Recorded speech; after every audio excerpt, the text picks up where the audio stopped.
Donc ici, on est à la Croix-Rouge de Nouvelle-Calédonie et c'est une délégation territoriale de la Croix-Rouge française. Et on a plusieurs missions, à la fois des missions de secours et d'urgence et d'action sociale. Alors à la Croix-Rouge, il y a plusieurs sites dont les établissements sont essentiellement sur Nouméa. Il y en a aussi sur Dimbéa et après il y a des vestiboutiques et les vestiboutiques, il y en a à Koné. À Nouméa, il y en a plusieurs, rue Sébastopol et aussi à Moravel.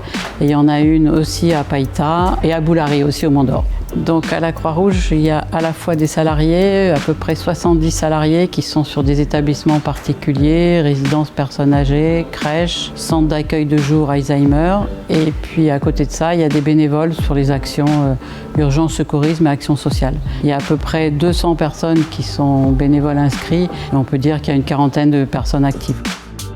Alors nous, on reçoit essentiellement ici des vêtements, de la vaisselle, des accessoires de vêtements, tout, sacs, chaussures. On en reçoit à peu près 8 tonnes par an. Et là-dessus, on fait du tri. On en jette quand même beaucoup parce qu'il faut savoir que les gens ne nous donnent pas que des choses en bon état, loin de là. Il faut considérer que quand on donne quelque chose, c'est quelque chose qu'on pourrait encore porter. Et après, en fait, ces vêtements qui sont triés sont rangés et les boutiques passent des commandes comme n'importe quel magasin.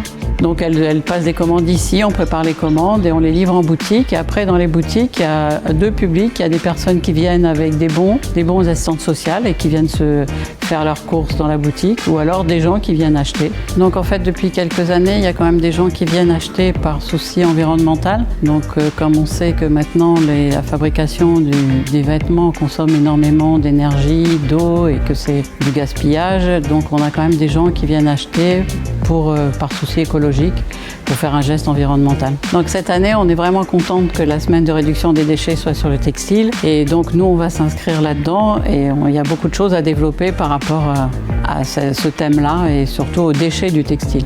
Je sais qu'il y a des moyens de recyclage qui sont ailleurs, notamment en métropole, et on espère qu'avec cette semaine de réduction des déchets, il y aura des choses qui seront mises en place à plus grande échelle. Bon, je parlais des chiffons, on les fait nous avec des ciseaux électriques, ça serait bien d'avoir une machine en commun pour le faire. Je sais qu'il existe des briques qui sont faites avec des textiles et qui peuvent être utilisées en isolant phonique, qui peuvent être utilisées peut-être même d'ailleurs pour la construction. Donc ce genre de choses, c'est pas fabriqué en Nouvelle-Calédonie et c'est ce genre de choses qu'on espère qui pourront être développées en mutualisant tous les déchets qu'ont toutes les associations qui travaillent sur ce thème, quoi. En fait, on a plusieurs personnes qui nous aident, on a des collectivités qui nous subventionnent. On a aussi chaque année une période où on fait la quête et on doit quand même noter que les Calédoniens sont généreux et qu'ils nous aident beaucoup par ce biais-là. Et on a aussi effectivement des aides de la province, de l'État. Et bon, cette année, on est content qu'il y ait la CERT sur le textile parce que du coup, ça nous permet de travailler avec l'ADEME et de pouvoir faire sur tout ce qui manquait, des outils communs. Bon, si on a une affiche commune sur la seconde main, si on a une affiche commune sur où est-ce qu'il faut donner, qu'est-ce qu'on peut donner à telle association, tout ça, ça nous facilitera grandement la vie.